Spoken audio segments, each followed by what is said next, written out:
ثنا ننګرهارۍ پوښتنه کړې ده چې په الماني ژبه څنګه وایو. زه زیوسنده یم. دا جمله په الماني ژبه داسې وایو: ich bin minderjährig. ich bin minderjährig. وایي زه زیوسنده یم.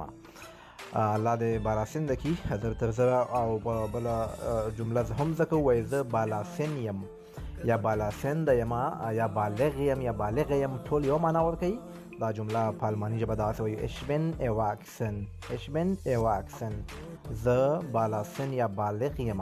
دوستانو تاسو کولی شئ په کمنټ کې ولیکئ دلته زموږ سره څومره زیوسندان دي او څومره بالاسندان دي.